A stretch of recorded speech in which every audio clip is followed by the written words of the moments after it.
సర్వము దాపై కని వందనమే విధి పునః శ్రీ వెంకటేశుడే సర్వము దాపై కని వందనమే విధి కాపుగ శరణాగతులే చుట్టాలు పై పై గెలిచిన ప్రపన్నులకు కాపుగ శరణాగతులే చుట్టాలు పై పై గెలిచిన ప్రపన్నులకు కామధేను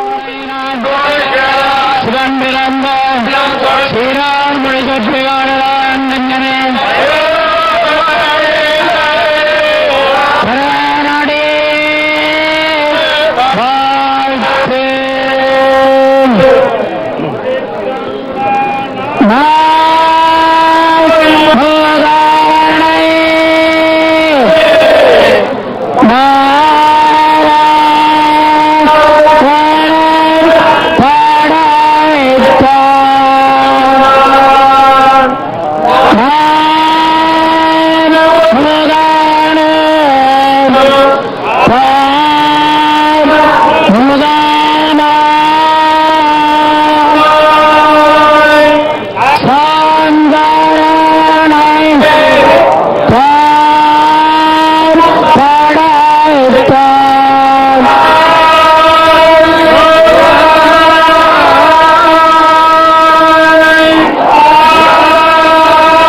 శ్రీ వెంకటేశుడే సర్వము దాపై కని వందనమే విధి పునః శ్రీ వెంకటేశుడే సర్వము దాపై కని వందనమే విధి కాపుగ శరణాగతులే చుట్టాలు పై పై గెలిచిన ప్రపన్నులకు కాపుగ శరణాగతులే చుట్టాలు పై పై గెలిచిన ప్రపన్నులకు కామధేను విధి కల్పవృక్షమిది ప్రామాణ్యముగల ప్రపన్నులకు కామధేను విధి కల్పవృక్షమిది ప్రామాణ్యముగల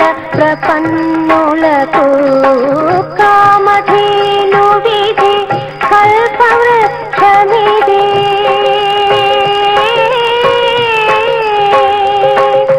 గోవింద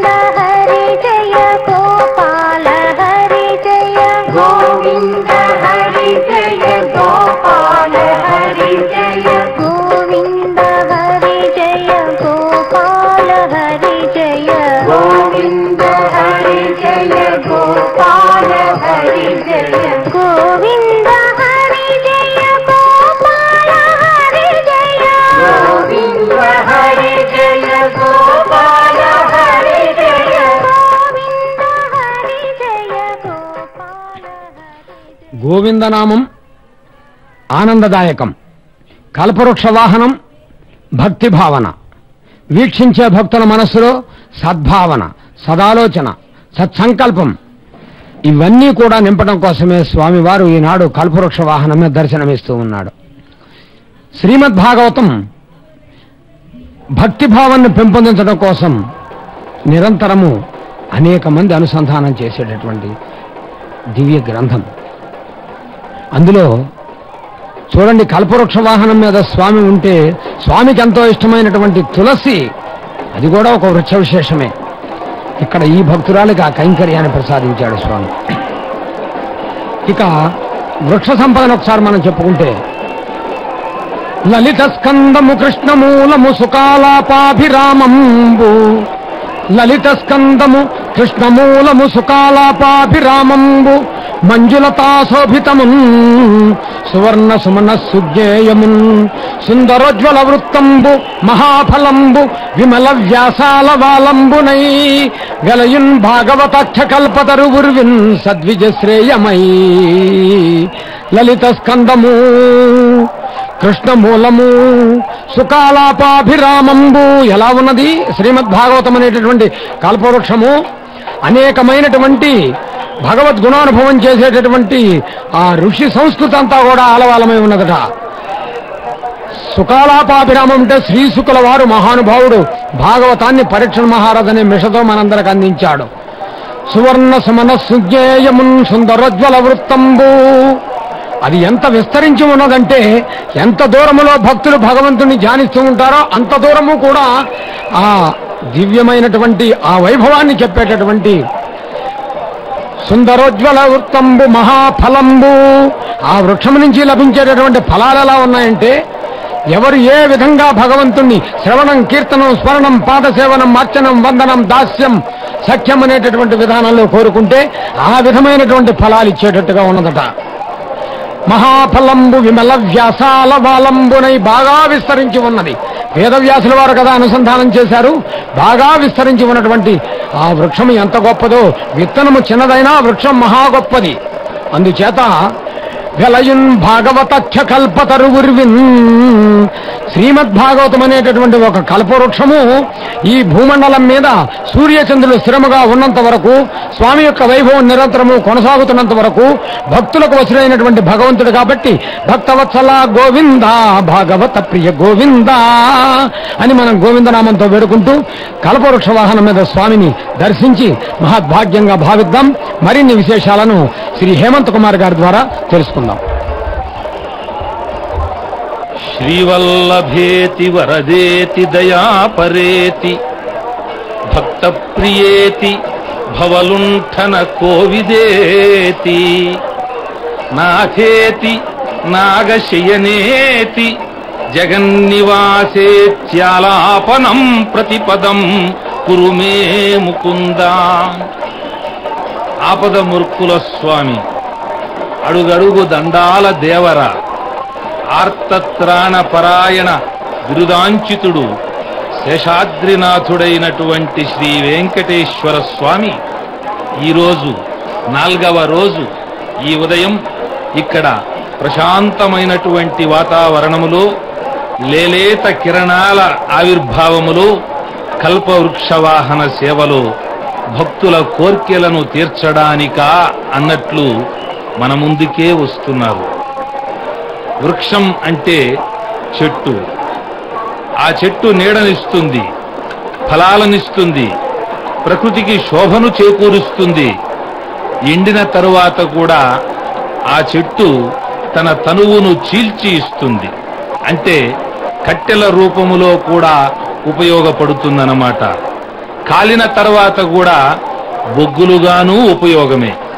ఇన్ని విధాలుగా ఒక చెట్టు తన కర్తవ్యాన్ని నిర్వహిస్తూ ఉంది అంటే, మరి మానవ జన్మ ఎత్తినటువంటి మనం ఎన్ని విధాలుగా ఆ స్వామిని ఈ ప్రకృతి చేత మనకు లభించినటువంటి ఈ వస్తువుల యొక్క రుణాన్ని తీర్చుకోవాలో గుర్తించటానికా అన్నట్లుగా స్వామి ఈ వాహన సేవలో మనకు ఒక ఉపదేశాన్ని, ప్రబోధాన్ని ఇస్తున్నట్లుగా గోచరిస్తూ ఉంది. ఈ సృష్టిలో అనేక రకాలైనటువంటి వృక్షాలున్నాయి. అందులో మేటిదైనటువంటి వృక్షం ఈ కల్పవృక్షం.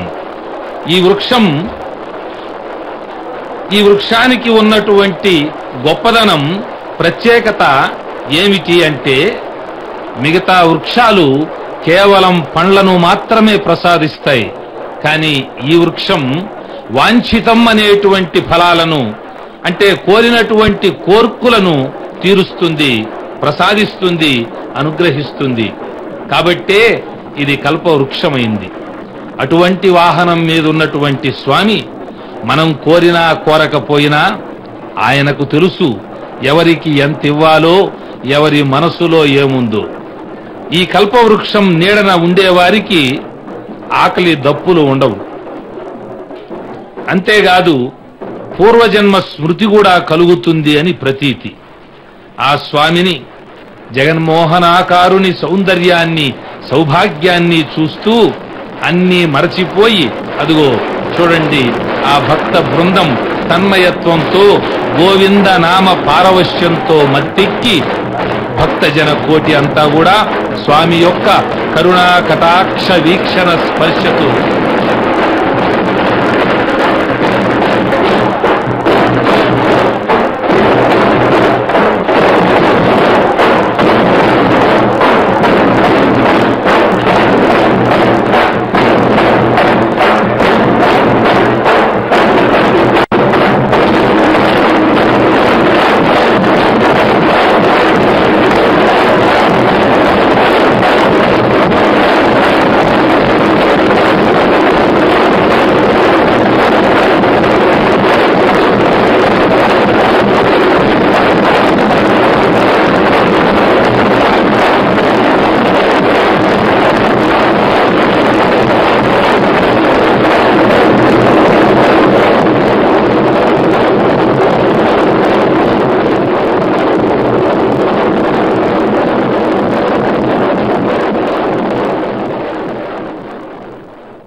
వాహన సేవలో స్వామి యొక్క ఆ చెట్టు ముందు వెనుకల భాగాన్ని, ఆ నాగుడు ఏ విధంగా ఆ చెట్టును అలుముకొని ఉన్నటువంటి సన్నివేశాన్ని, ఆ వృక్షానికి కాసినటువంటి ఫలాలను మనం చక్కగా ఇంతవరకు కూడా వీక్షించాం. ఈ వాహన సేవను దర్శించటం అనేటువంటి భాగ్యం మరి అందరికీ కలగదు. అందుకు కూడా పూర్వజన్మ సుకృతి ఉండాలి, ఆ స్మరణ కలగాలి, ఆ దర్శన భాగ్యం అందాలి. అందుకే తిరుమల తిరుపతి దేవస్థానం భక్తి ఛానల్ వారు మరి నలుదిక్కలా ఇటువంటి భక్తి భావాన్ని వ్యాపింపజేయటానికి ఈ ఛానల్ ద్వారా మరి కార్యక్రమాలన్నీ కూడా ప్రసారం చేస్తూ ఉన్నారు. బ్రహ్మోత్సవాలు నిర్వహించటంలో మరి ఏదైనా అంతరార్థం దాగుందా? అసలు ఎందుకు బ్రహ్మోత్సవాలు అని ప్రశ్నించుకుంటే, లోక క్షేమం కొరకు నిత్య పూజల్లో జరిగేటువంటి దోషాల యొక్క ప్రాయశ్చిత్తార్థం కొరకు, సర్వ అశుభ నివారణార్థం, దేవతా బింబములో ఉండేటువంటి శక్తి అభివృద్ధి చెందడం కొరకు ఈ ఉత్సవాలు ఏర్పడినాయి. అందుకే దీనిని బ్రహ్మోత్సవమని, మహోత్సవమని, కళ్యాణోత్సవమని, తిరునాళ అని కూడా పిలుస్తూ ఉంటారు. కోరిన కోర్కుల్ని తీర్చేటువంటి కల్పవృక్షం. ఈ వృక్షం ఇంద్రుని అధీనములో ఉంటుంది అని ప్రసిద్ధి. ఇది వృక్షమే అయినా ఇది ఒక దేవత వంటిది. ఆ స్వామి మనకొక కల్పవృక్షం, మన పాలిట కల్పవృక్షం. ఆ వాహన సేవలో స్వామివారు ఆ వృక్షము యొక్క నీడలో, ఒడిలో సతీ సమేతంగా సేద తీరుతున్నాడా అన్నట్లుగా ఉంది ఇక్కడ కనపడేటువంటి ఆ స్వామి యొక్క దృశ్యం.